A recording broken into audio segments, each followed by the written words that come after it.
नमस्कार, BS TV के इस खास कार्यक्रम में आप सभी का स्वागत है।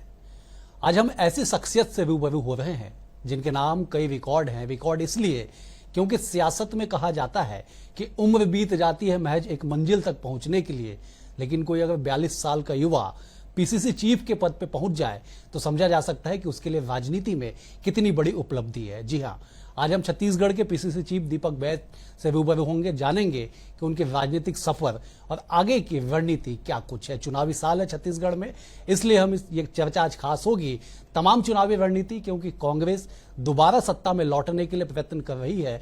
युवा कंधे पे भरोसा जताया आलाकमान ने, युवा जोश के साथ कांग्रेस आगे बढ़ रही है। दीपक जी, आपका बहुत बहुत स्वागत है। धन्यवाद। मेरा पहला सवाल यह है कि 42 साल की उम्र, इस उम्र तक राजनीति में लोग अदत एक छोटे मोटे टिकट के लिए संघर्ष करते हुए नजर आते हैं और आपके कंधे पे पूरे प्रदेश की जिम्मेदारी। हाँ, ये सच्चाई है। कहना चाहिए दो चीज, एक संघर्ष और थोड़ा सा लक भी, क्योंकि हर चीज मुझे समय से पहले मिला। अगर बात करें तो छात्र जीवन से मैं आया हूं राजनीति में। छात्र जीवन से आया, एनएसआई, यूथ कांग्रेस, फिर कार्यकारी ब्लॉक अध्यक्ष भी था।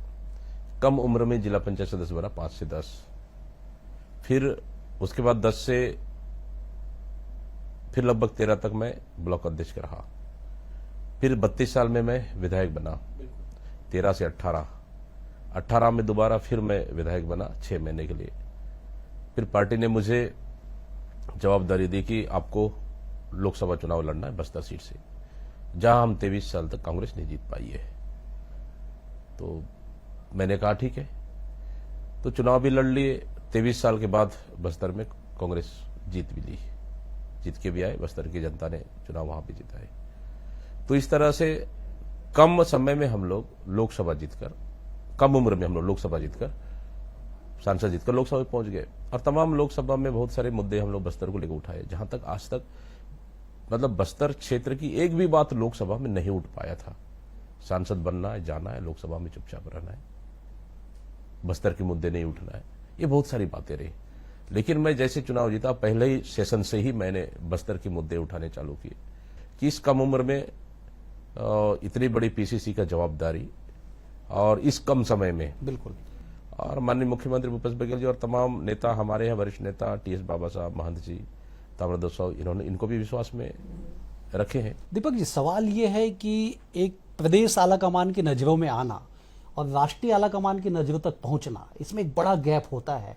कई नेता 2 बार, 3 बार, 4 बार के विधायक होते हैं, सांसद होते हैं, लेकिन आलाकमान के प्रति उतना विश्वास उन्हें हासिल नहीं हो पाता है। राहुल गांधी के बेहद करीबी आप माने जाते हैं। अब देखिए, ये तो अब आलाकमान ही अंदर की बात बता सकता है। अब मुझे जिम्मेदारी दी है, मैं ईमानदारी से काम कर रहा हूं। हाँ, ये सच्चाई है, पार्टी ने जहां जहां भी जवाबदारी दी, ईमानदारी से काम किए, खरा उतरे हैं। और जिस तरह से भारतीय जनता पार्टी एक मुद्दा बनाती थी जबरन का, वो भी कुछ नहीं था जबरन का, बिल्कुल, लेकिन मेरे पीसीसी चीफ बनने के बाद से वो मुद्दा भी खत्म हो गया है, जीरो हो गया है। तो भारतीय जनता पार्टी पर से एक मुद्दा रहा, वो भी खत्म हो गया है। दिल्ली के लोग बस्तर सुनते ही मानो ऐसा लगता है कि सड़कों पे नक्सली घूम रहे हैं। वैसे जगह से निकल के पहले तो सांसद बनना, उसके बाद पीसीसी चीफ बनना, कितनी बड़ी चुनौती थी। आपकी स्कूली बैकग्राउंड भी ऐसे ही क्षेत्र से हुई, ऐसा नहीं है कि आप कहीं बाहर पढ़े हैं, आप बस्तर में ही पले बड़े हैं। जो बस्तर की मूलभूत सुविधाओं की आवश्यकता है, बिजली, पानी, सड़क, कई रेलवे, एयरपोर्ट, उन मुद्दों के लेकर लगातार लड़ते रहे। और ये अच्छा हुआ कि हमारी सरकार आने के बाद माननीय मुख्यमंत्री भूपेश बघेल ने बस्तर को अच्छा फोकस किया। हम लोगों ने जिस तरह से बस्तर का विकास करना चाहिए, उसमें बहुत मदद मिला। लेकिन फिर भी मैं कहता हूं कि बस्तर के विकास में अभी भी हमारी इच्छा पूरी नहीं हुई है कि बस्तर को और हम लोग को विकास करना है, और भरोसा है कि दोबारा सरकार आएगी। पहली बार 2018 में सत्ता का परिवर्तन हुआ, 15 सालों तक बीजेपी की सरकार रही, आप लोगों ने उसे उखाड़ फेंका और एक तरफा आप लोगों को जीत मिली। लेकिन अब फिर से सत्ता में आना, आप खुद मान रहे कि बड़ी चुनौती है। कितनी बड़ी चुनौती मानते हैं और आपको क्या लगता है इस चुनौती पे आप कहां तक पहुंचेंगे, नंबर गेम की अगर बात की जाए तो? देखिए, हर चुनाव छोटी या बड़ी चुनौती है, और हमारे लिए तो दिल्ली में बैठी है सरकार। वो तो पूरा ईडी और आईटी को यहाँ लगा के रखी है 24 घंटे, 30 दिन, महीने दिन यहाँ लगा के रखी है। कब किसके यहाँ रेड पड़ जाए, कब किसके यहाँ छापा मारे, कब किसको समन जारी कर दे। मतलब हम लोग बीजेपी से भी लड़ रहे हैं, आईईडी और आईटी और सीबीएस भी लड़ रहे हैं, दोनों से लड़ रहे हैं। और जिस तरह से केंद्र की सरकार हमारे छत्तीसगढ़ को मतलब बदले की भावना से काम कर रही है और हमारी सरकार की योजनाओं को अटकाने का काम कर रही है। अच्छा, दीपक बैज के परिवार को राजनीति में आना क्या पसंद था? देखिए, बस्तर क्षेत्र की बार बार जिक्र की जा रही है। बस्तर में कोई युवा, एक तो उस समय में जब आप स्नातक थे, स्नातक हो जाए और उसके बाद वो नौकरी, शासकीय नौकरी छोड़ के या उस ओर छोड़ के राजनीति में आ जाए, घर वाले को कितना मंजूर था? देखिए, मेरे यहाँ पिताजी तो पटवारी थे। उनका इच्छा था शुरू में कि मैं कम से कम मेरे को इच्छा था, मतलब मेरे को वो था कि राजनीतिक में इनको आना चाहिए। और मुझे पढ़ाई करते करते ये मैं सोच रहा था कि ठीक ठाक नौकरी, गुरुजी उर्जी बन जाएंगे हम लोग, वर्ग एक का चले जाएंगे किसी स्कूल में, बढ़िया शांति से रहेंगे, ऐसा इच्छा था। लेकिन पढ़ाई करते करते परिस्थितियां देखते देखते मतलब मन में बदलाव हुआ कि राजनीति में आना चाहिए, कहीं संगति का भी असर है। बिल्कुल। तो बदलाव हुआ। कितने साल की उम्र आपकी होगी जब पहली बार ऐसा आपको लगा कि अब मुझे शासकीय नौकरी में या कुछ ऐसा नहीं करना, मुझे राजनीति में आना है? क्या उम्र रही? लगभग 2000 आसपास। कॉलेज तो मतलब लगभग 20-22 साल की उम्र। 20-22 साल में, 20-22 साल। और संभवतः 20-22 साल और 24 से 25 साल में मैं जिला पंचायत सदस्य बन गया था। तो उस समय ही लगभग मनसा बन गया था। शुरू में ये था कि हम लोग नौकरी में चले जाए, लेकिन धीरे धीरे मनसा बदला और 20 से 22 साल के बाद हमने ये सोचने चालू किए, छात्र राजनीति शुरुआत की कि अब हम लोग कम से कम यह है कि इस फील्ड में आना चाहिए पढ़े लिखे लोगों को। लोहांडीगुड़ा प्रोजेक्ट जो है, टाटा का अधिकृत जमीन, वो आपको राष्ट्रीय स्तर पे खास करके आला कमान के सामने पहचान दिलाने में एक बड़ा योगदान उस मामले का था। आप लोग सरकार में आए, जमीनें भी लौटाई गई, राहुल गांधी भी आए उस समय में। क्या पूरा मसला था? कितना लंबा संघर्ष था? हाँ, ये सच्चाई है। 2000 में उस समय जिला पंचायत सदस्य था, 5 से 10, और वहां की प्रोजेक्ट चालू हुई, रमन सिंह की सरकार थी 2006 से। उस समय हमारे लिए बड़ा कठिन स्थिति रहा, लेकिन शुरू से हम लोग की इच्छा नहीं था कि उस क्षेत्र में टाटा लगे। लेकिन एक तरफ हम लोग माननीय कर्मा जी समर्थन कर रहे थे, और तो हम लोग बड़ा दुविधा में रहे उस समय। लेकिन तब भी हम लोगों ने बहुत विरोध किए शुरू में। और यह है कि जो जगह था वो जगह सूटेबल नहीं था, क्योंकि खेती का जमीन था, घना बस्ती था, वो कहीं पे भी सूट नहीं कर रहा था। तो लोगों को भरोसा जीतना पहले जरूरी था, इसलिए हम लोगों ने संघर्ष किए। उसी का नतीजा है कि गांव वालों ने भी बहुत लड़ाई लड़े। उसी के नतीजे टाटा ठंडे बस्ते में चला गया। उसके बाद फिर टाटा लगभग ठंडे बस्ते में चले गए। हम लोगों ने बोले जमीन अब वापस कर दो, जमीन वापस किए नहीं। फिर 13 में विधायक बना, 12 में उनका एमओयू खत्म हो गया। 2006 से लेके 12 तक एमओयू खत्म हो गया। 13-14 तक हम लड़ते रहे। 15 में विधायक बने। 15 में भी मैंने लगातार विधानसभा में उठाई, भाई अगर जमीन एमओयू उनका जो एक लिमिट डेट रहता है वो खत्म हो गया, तो अब टाटा सरकार अपना जमीन वापस कर दे। नहीं किए तो 13 से 18 हम लोगों ने लड़े। लड़ने के बाद विधानसभा में भी, लेकिन सरकार सुनी नहीं। 18 में हम लोग ने वादा किया उद्धस गांव के किसानों से कि हम आपके लगभग 4200 एकड़ हमारी सरकार आई, हम वापस करेंगे। हमारी सरकार आई, मुख्यमंत्री भूपेश बघेल जी बने। 6 दिन के अंदर मुख्यमंत्री भूपेश बघेल ने घोषणा की कि टाटा की जमीन हम वापस करेंगे। तो वो बड़ा अचीवमेंट था। संभवतः मुझे लगता है कि वो सबसे मतलब हमारी सरकार बनने के बाद बस्तर के लिए सबसे बड़ा और महत्वपूर्ण काम था। 10 गांव के लोग ताला लगा के पहुंचे। हाँ। लाखों की भीड़ आप कह रहे हैं। क्या यही वजह है कि राहुल गांधी ने उस दिन तय कर दिया कि दीपक बैज अब दिल्ली की राजनीति करेंगे? हो सकता है। मैंने अपने आप को भी, हमारे कुछ कोर टीम है हमारे क्षेत्र में, मेरे नजदीकी है 4-5-7 लोग, उनसे मैंने चर्चा भी किया था। मेरा भविष्य इस कार्यक्रम के बाद तय होगा, टाटा की जमीन वापसी के बाद। ये मैंने वो कोर टीम साथ हमने चर्चा किया था कि हमें प्रदेश में रहना या सेंट्रल में जाना है। ये वही हुआ। उस दिन के बाद से ही हमारा भविष्य तय हो गया। कहते हैं कि हर सफलता के पीछे किसी न किसी का एक बड़ा हाथ होता है। आपके पीछे किसका हाथ था? हाँ, सही है। सफलता के पीछे किसी न किसी का बड़ा हाथ होता है, ये सच्चाई है। क्योंकि राजनीतिक में पूरा परिवार भी सपोर्ट करना चाहिए। बिल्कुल। आपको फ्री होके, कहीं ना कहीं पिताजी का मनसा था कि राजनीति में आना चाहिए, उन्होंने बहुत मदद की है, नंबर 1। नंबर 2, घर में परिवार का पूरा साथ मिला मेरे को। हमारे यहाँ वाइफ लगातार मतलब हमेशा हर सुख दुख में मेरे मदद की। नंबर 2। नंबर 3, क्योंकि देखिए मेरा कोई विरासत की राजनीतिक नहीं है। बिल्कुल बिल्कुल। ना कोई मेरे दादाजी या फिर कोई पिताजी कोई विधायक थे, सांसद थे या कोई मंत्री थे, ऐसा कुछ तो था नहीं। मैंने स्वयं अपना संघर्ष कर इस राजनीति में अपना रास्ता बनाया और उस रास्ते पे यहां तक आज पहुंचा हूं ईमानदारी के साथ।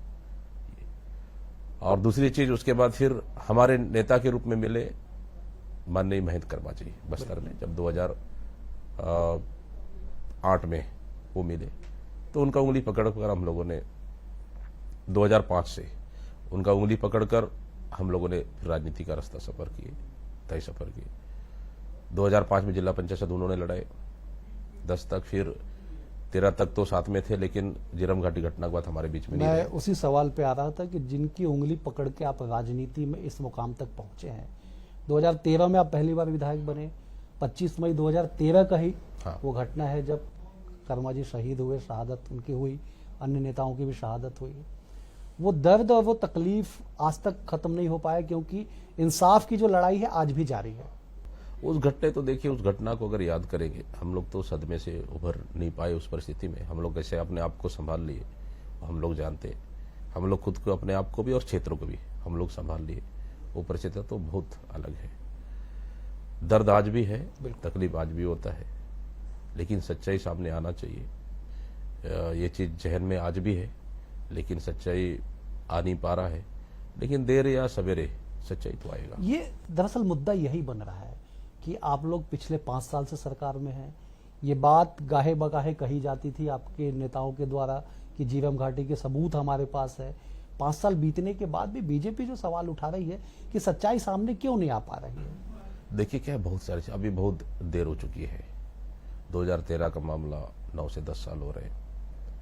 शुरू में जो शुरुआत में जो एनआईए ने जांच की, तो बहुत सारे सबूत तो उनके पास है। घटना के तुरंत बाद स्पॉट का बयान, वहां बहुत सारी चीजें। आज तो हमारी सरकार चाहती है जांच करे, जांच को भी प्रभावित करने का कोशिश कर रही है केंद्र सरकार।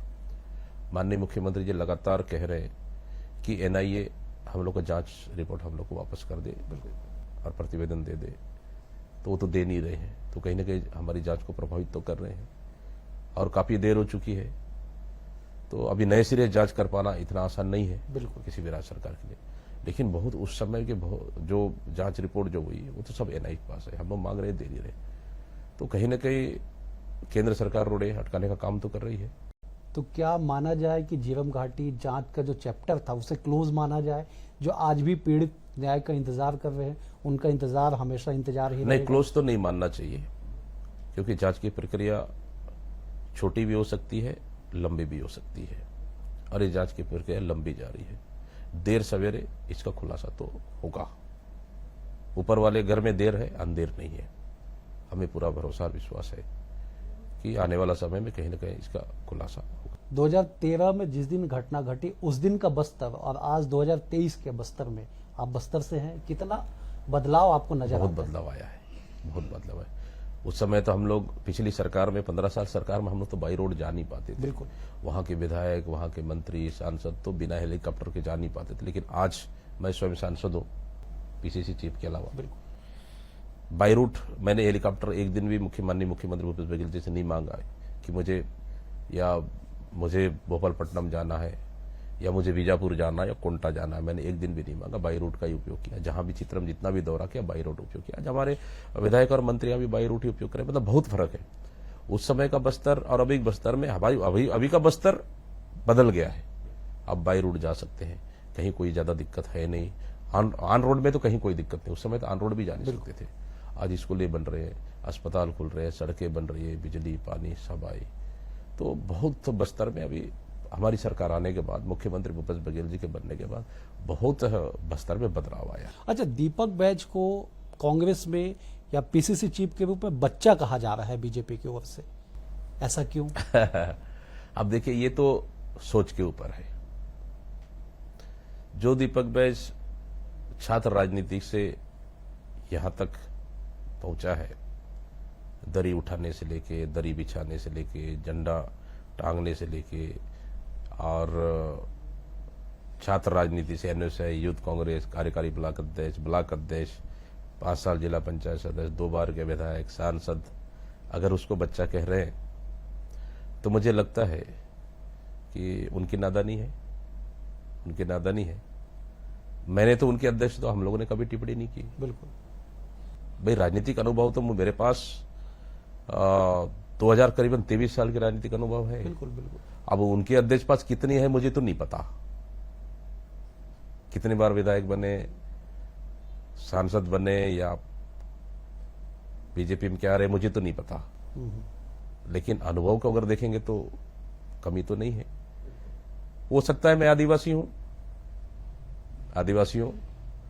हो सकता है ऐसा बोल रहे होंगे, क्योंकि देखिए भारतीय जनता पार्टी के नेताओं को आदिवासी नेता को अपमान करने का हमेशा प्रयास किया। आपने कहा कि मैं आदिवासी हूं, शायद इसलिए ऐसा कहा जा रहा हो, लेकिन दीपक जी, सवाल यह है कि छत्तीसगढ़ राज्य गठन के बाद से लेकर 2023 तक माना गया छत्तीसगढ़ आदिवासी बाहुल्य राज्य है, लेकिन अदद एक आदिवासी मुख्यमंत्री के लिए राज्य 23 साल तरस गया। आदिवासी एक्सप्रेस भी बीच में चला, तमाम राजनीतिक घटनाक्रम घटी। देखिए, मुख्यमंत्री आदिवासी हो ये जरूरी नहीं है। हाँ, आदिवासी राज्य है, हमारी बहुलता ज्यादा, ये सच्चाई है, लेकिन आदिवासियों के लिए काम करने वाला व्यक्ति होना चाहिए। हम तो बहुत सारे देखते हैं कि बहुत सारे जिले में आदिवासी अधिकारी भेजे हैं, क्या आदिवासियों के लिए काम किए हैं? क्या नहीं किए? जो आदिवासी अधिकारी नहीं है वो ज्यादा आदिवासियों के लिए काम किए हैं। मुख्यमंत्री भूपेश बघेल जी तो ओबीसी हैं, लेकिन सबसे ज्यादा आदिवासी के लिए अपने समाज से भी सबसे ज्यादा उन्होंने आदिवासियों के लिए काम किए। ये बड़ी बात है। देखिए, काम करने का सोच, काम करने का तरीका आपको तय करता है, ये तय करता है। तो मुख्यमंत्री भूपेश बघेल ने सबसे ज्यादा आदिवासियों के लिए किया है। मैंने कहा पहले ही कि बस्तर को बदलने का अगर कोई काम किया है, माननीय मुख्यमंत्री भूपेश बघेल जी ने। अच्छा दीपक जी, आपको रामानुजलाल यादव का नाम जहन में याद आ रहा होगा? हाँ, थोड़ा सा। पीसीसी चीफ हाँ, बनाए गए थे वो। ये क्यों बातें निकल के आ रही है कि आप रामानुजलाल यादव साबित होंगे? नहीं, अब ये तो मैं नहीं कह सकता। मतलब मैं उसका आशय स्पष्ट कर देता हूँ कि आप रबर स्टैंप पीसीसी चीफ साबित होंगे। नहीं, दीपक बैज कभी किसी का रबर स्टैंप नहीं रहा। अगर मेरा रिकॉर्ड अगर देख लेंगे आप, ब्लॉक अध्यक्ष के रूप में, 2 बार विधायक के रूप में, सांसद के रूप में, मैंने कभी रबर स्टैंप के रूप में कभी उपयोग नहीं हुआ, ना उपयोग होगा मैं। अगर भारतीय जनता पार्टी अगर कह रही है तो गलतफहमी में है, वो गलतफहमी में है। देखिए, पार्टी चलाना कोई इतना आसान काम नहीं। बिल्कुल बिल्कुल। आप एक घर का मुखिया, घर चलाना, अपने परिवार को संभालना बड़ा कठिन होता है। ये पार्टी है, इस पार्टी में हमारे देश के बड़े बड़े नेता आला कमान है, उनका भी सम्मान करना है, उनका भी आदेश का पालन करना है। छत्तीसगढ़ प्रदेश में तमाम हमारे से वरिष्ठ नेताएं हैं, उनको भी आदेश का पालन करना है, उनको भी सम्मान देना है, उनको साथ लेकर चलना है। पार्टी चलाने का मतलब कोई रबर स्टैंप नहीं है। पार्टी चलाने का मकसद है, मतलब है सबको साथ लेकर चलना। आज दीपक बैज बनने के बाद कहीं दिख रहा है क्योंकि 1 इंच भी गैप नहीं है। भारतीय जनता पार्टी पचा नहीं पा रहे हैं कि दीपक बैज अध्यक्ष बनने के बाद जो बीज की खाई थी वो खत्म कर दिए। वो ये बोल नहीं पा रहे हैं, तो शब्दों का वो गलत चयन कर रहे हो। बिल्कुल। आप ऐसा मानते हैं कि सत्ता और संगठन के बीच में जो खाई, एक अदृश्य खाई माना जाए, जो आ गया तो आपने समाप्त कर दिया? देखिए, मैं नहीं कह सकता कि अदृश्य खाई आई थी। काम करने का, सबका काम करने का तरीका अलग है। बिल्कुल। पहले अध्यक्ष काम करने का तरीका अलग था, दीपक बैज काम करने का तरीका अलग है। लेकिन संगठन से सत्ता निकला है, कहां सत्ता अलग है? संगठन से सत्ता निकला। लेकिन सत्ताधारी दल के लिए तो कहा जाता है ना कि सत्ता पोषित ही संगठन होता है। नहीं, दोनों अलग अलग है। संगठन अपना काम करती है, सरकार आने के बाद भी सरकार अपना काम करती है। संगठन काम है, पार्टी काम है, पार्टी का काम करे। सरकार का काम है, जनता का काम करे। दोनों मिलके, दोनों पैरेलल चलती है। दीपक जी, 2023 की रणनीति पे चर्चा कर लेते हैं। कितनी बड़ी चुनौती मानते हैं आप लोग? 70+ विधायक के साथ इन दिनों मौजूद है। देखिए, दोनों स्थिति है। केंद्र में भारतीय जनता पार्टी की सरकार बैठी है, ईडी और आईटी के भरोसे चुनाव लड़ना चाह रही है। चुनौती तो है, लेकिन केंद्र के नेता भी जानते हैं कि छत्तीसगढ़ में सरकार तो कांग्रेस की बनेगी, चाहे कितनी हाथ पैर भी मार ले, उनका कुछ यहां दाल गलने वाला नहीं है। नंबर 1। नंबर 2, हां वो प्रयास कर रहे हैं, यहां उनके पास कोई मुद्दा नहीं है, सब मुद्दे हमारी सरकार ने भारतीय जनता पार्टी से छीन लिए। मुख्यमंत्री भूपेश बघेल ने अच्छा काम किया। सिर्फ अभी बदनाम करने का, चुनाव में जाएंगे तो आरोप प्रत्यारोप लगता है, बिल्कुल सिर्फ बदनाम करने का प्रयास किया जा रहा है। कभी इस विभाग में ईडी का रेड, कभी उस विभाग में ईडी का रेड, कभी इसका फाइल खंगालो, कभी उस विभाग का फाइल खंगालो, कभी इसके यहाँ रेड, कभी उसके यहाँ रेड, सिर्फ बदनाम करने का प्रयास, ताकि हम बदनाम करें और हम जनता के बीच में जाए, सत्ता हासिल करें। भारतीय जनता पार्टी का एक साजिश है। कांग्रेस की अंदरूनी राजनीति में ये कहा जाता है कि टिकट बेच दिए जाते हैं, टिकट खरीद ली जाती है, टिकट वितरण का दौर चल रहा है छत्तीसगढ़ में, कैसे मैनेज होगा? देखिए दीपक भाई जी, कहीं भी ऐसा संभव नहीं है, ये बोलने वाली बात रहता है। हम लोगों ने शुरू दिन से कह रहे, आज तक कह रहे, टिकट तो बटेगा ईमानदारी से। एक ही लाइन रहेगा हमारा, विनिंग। 99% हम विनिंग कैंडिडेट को हम देंगे। हमारा एक ही मापदंड है, जो जीत सकता है, कोई युवा है किसी सीट में, युवा जीत सकता है, युवा को मौका देंगे। किसी सीट में महिला जीत सकती है तो उनको मौका देंगे। जो वर्तमान एमएलए अच्छा काम कर रहे हैं, जीत सकता है तो उनको मौका देंगे। कितने विधायकों का टिकट काटेंगे आप लोग? देखिए, इस तो अभी कह पाना संभव नहीं है। अभी तो तीसरा बार ही प्रारंभिक बैठक हो चुकी है हमारा पीईसी का, चुनाव समिति का, तो अभी कह पाना मेरे लिए जल्दबाजी होगा। अभी थोड़ा प्रक्रिया है। बिल्कुल, चुनाव समिति का बैठक होगा, फिर उसका स्क्रीनिंग कमेटी का बैठक होगा, फिर दिल्ली सेंट्रल इलेक्शन कमेटी का बैठक होगा, तो अभी प्रक्रिया है। इतना जल्दी एक मनोस्थिति तो आप लोग बना के रखे होंगे, एक रणनीति तो तैयार होगी। कुछ चीजें ऐसा है, जब हम लोग कुछ चीजें है गोपनीय रखना पड़ता है। बिल्कुल, तो कुछ चीजें गोपनीय है। नहीं, मैं तो नाम पूछ ही नहीं रहा, मैं तो खाली संख्या पूछ रहा हूं आपसे कि 1 दर्जन, 2 दर्जन, 3 दर्जन, कुछ तो ऐसा मन में चल रहा होगा ना। आप अभी तो कुछ भी कह पाना अभी ठीक नहीं है, लेकिन हम लोग को पता है, लेकिन अभी मीडिया में बोलना भी ठीक नहीं है। कैसे लड़ाई लड़ेंगे? आप कहते हैं कि बीजेपी आपके खिलाफ है, ईडी आपके खिलाफ है, आईटी आपके खिलाफ है, कैसे चुनाव लड़ेंगे? कैसे बस्तर तक पहुंचेंगे? कैसे सरगुजा तक पहुंचेंगे? जनता हमारे साथ है। जो जनता हमारे लिए, किसी भी देखिए, किसी भी जनप्रतिनिधि के लिए जनता भगवान है, भगवान से कम नहीं है। बिल्कुल, हम लोग चुनाव के वक्त भी उनके पास भी जाते, आशीर्वाद मांगते, चुनाव जीतने के बाद भी 5 साल उनके पास जाते, उनके लिए काम करते, उनके लिए योजनाएं बनाते। वो हमारे लिए भगवान है, उससे बड़ा हम नहीं है, नेता उससे बड़ा नहीं है। तो हमारे पास जनता है। अगर बीजेपी के पास ईडी और आईटी है तो हमारे पास जनता है। हम उनके आशीर्वाद से हम चुनाव जीत के आएंगे। क्या फिर से कलेक्टिव एफर्ट के साथ जाएंगे या भूपेश बघेल मुख्यमंत्री आपके चेहरे? दोनों हमारे पास, भूपेश बघेल नो डाउट हमारे पास चेहरा है, लेकिन हमारे पास सपोर्ट में हमारे साथ में टीएस बाबा जैसे नेता भी है, चरणदास महंत जी भी है, ताम्रध्वज साहू भी है, और तमाम वरिष्ठ नेता है।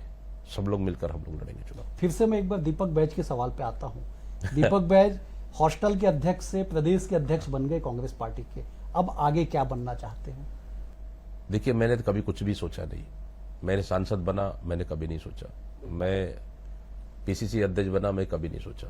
लेकिन मैं सिर्फ विधायक और सांसद बने, हम क्षेत्र का काम करें, क्योंकि बस्तर में बहुत बड़ी चुनौतियां थी, अभी भी चुनौतियां हैं काम करने के लिए। वहां से हम लोग सौभाग्यशाली है, बस्तर जैसे क्षेत्र से हम लोग चुन के आ रहे हैं। अच्छा, एक सवाल ये बताइए, एक सवाल का जवाब ये है कि मतलब दीजिए आप कि 23 साल का छत्तीसगढ़, 23 साल का छत्तीसगढ़, एक आदिवासी बाहुल्य राज्य छत्तीसगढ़, आदिवासी बाहुल्य राज्य में अगर आदिवासी पढ़ा युवा नौजवान मुख्यमंत्री बने तो कैसा होगा? जरूरी है कि मुख्यमंत्री बनना नहीं, मैंने कहा कि बने तो कैसा होगा। अभी भी तो हम लोग काम कर रहे हैं, अभी भी हम लोग काम कर रहे हैं। विधायक के रूप में काम किए, सांसद के रूप में काम किए। देखिए, सवाल ये है कि हमारा काम होना चाहिए, आदिवासियों का काम होना चाहिए। अगर हम आदिवासी हैं, बस्तर पिछड़ा हुआ है, बस्तर का काम होना चाहिए। हमारे मुख्यमंत्री कर रहे हैं, तो आवश्यकता कहाँ है? मैं तो बोलता हूं कि मुख्यमंत्री ओबीसी वर्ष से आते हैं। मुझे लगता है कि मुख्यमंत्री किसी जन्म में आदिवासी रहे होंगे, जो आज पहले प्राथमिकता में आदिवासियों के लिए काम कर रहे हैं। ये बड़ी चीज है। ये आपके एक विधायक कह चुके हैं कि पहले मुख्यमंत्री जो है वो आदिवासी पिछले जन्म में रहे होंगे, इसलिए आदिवासियों के लिए ज्यादा सच्चाई है, सच्चाई। देखिए, दिल में एक जज्बा होना चाहिए कि हम किस वर्ग को हमको उठाना चाहिए, जो वर्ग वास्तव में शोषित और वंचित है, उनको उठाने के अवसर। चलिए दीपक जी, एक आखिरी सवाल, नंबर पे आते हैं। क्या टारगेट आप लोगों का 75 पार का टारगेट है? मैं एक एग्जैक्ट टारगेट जानना चाहता हूं, एग्जैक्ट नंबर जानना चाहता हूं। आप पढ़े लिखे सांसद है, विधायक है, पीसीसी के चीफ है, क्या आपके मन में, आपकी पार्टी के भीतर क्या फिगर चल रहा है इन दिनों?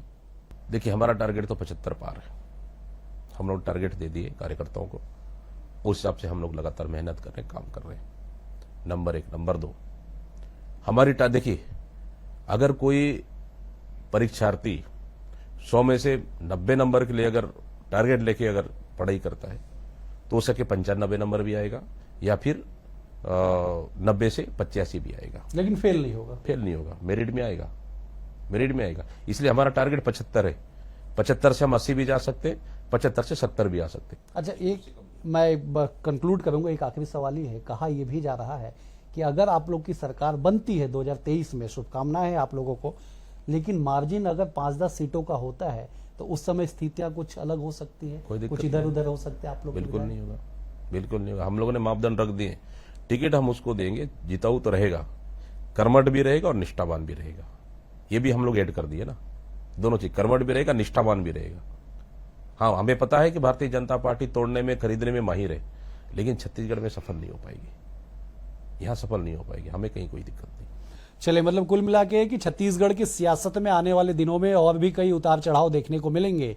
और जिस तरह से पीसीसी चीफ दीपक बैज की जीवन पे, उनके राजनीतिक भविष्य पे, राजनीतिक यात्रा पे हमने प्रकाश डाला, और आपने देखा कि किस तरह एक 42 साल का युवा हॉस्टल के अध्यक्ष से पीसीसी का अध्यक्ष बनता है और सपने होते हैं कि अपने क्षेत्र के लिए जनप्रतिनिधि के रूप में काम करे। ये भी राजनीति में अति महत्वाकांक्षा के ठीक नीचे इसे माना जाएगा, और ये कहा जाएगा कि अति महत्वाकांक्षा राजनीति में अगर ना सीखना हो, ना देखना हो, तो दीपक बैज को देखा जा सकता है।